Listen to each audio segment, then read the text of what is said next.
Herbert Spencer's view on society and evolution.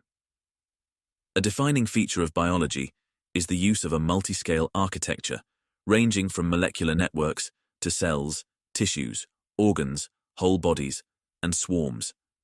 Crucially, however, biology is not only nested structurally, but also functionally. Each level is able to solve problems in distinct problem spaces, such as physiological, morphological, and behavioral state space. Percolating adaptive functionality from one level of competent subunits to a higher functional level of organization requires collective dynamics. Multiple components must work together to achieve specific outcomes. Here we overview a number of biological examples at different scales, which highlight the ability of cellular material to make decisions that implement cooperation towards specific homeodynamic endpoints and implement collective intelligence by solving problems at the cell, tissue, and whole organism levels. We explore the hypothesis that collective intelligence is not only the province of groups of animals, and that an important symmetry exists between the behavioral science of swarms and the competencies of cells and other biological systems at different scales.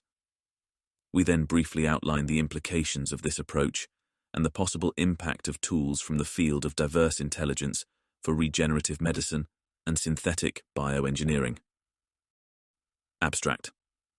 From Collective Intelligence, a unifying concept for integrating biology across scales and substrates, by Patrick Macmillan and Michael Levin. The Brain is Wider Than the Sky, by Emily Dickinson. The brain is wider than the sky, for put them side by side, the one the other will contain. With ease, and you beside. The brain is deeper than the sea, for hold them blue to blue, the one the other will absorb, as sponges, buckets, do. The brain is just the weight of God, for heft them pound for pound, and they will differ, if they do, as syllable from sound. Herbert Spencer, a prominent 19th century philosopher, is best known for applying the concept of evolution to various domains, including society, ethics, and knowledge. His comprehensive philosophy, often referred to as synthetic philosophy, sought to explain the development and functioning of human societies through principles derived from natural science.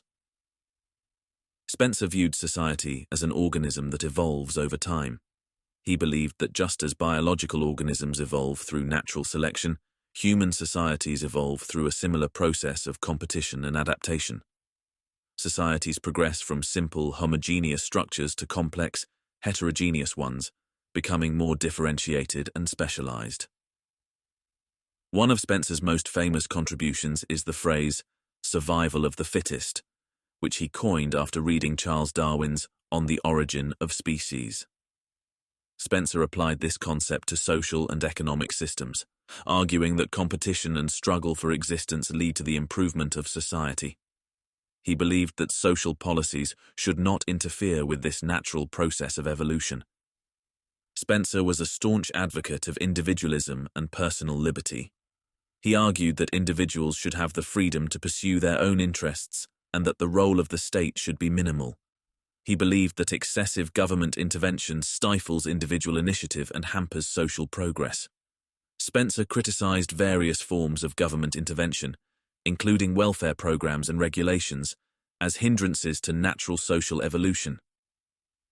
He believed that such interventions disrupt the natural process by which society weeds out the unfit and promotes the fittest.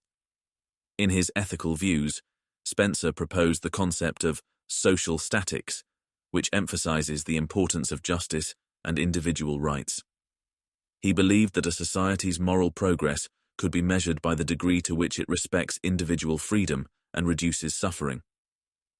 His ethics were based on the principle of equal freedom, which asserts that each person has the right to do as they wish, provided they do not infringe on the same right of others. Spencer famously stated, "The liberty of each, limited by the like liberty of all, is the ruling principle of right conduct." This encapsulates his belief in the importance of balancing individual freedom with social responsibility.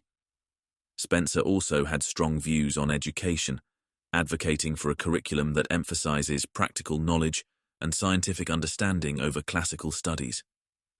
He believed that education should prepare individuals to function effectively in an industrial and evolving society.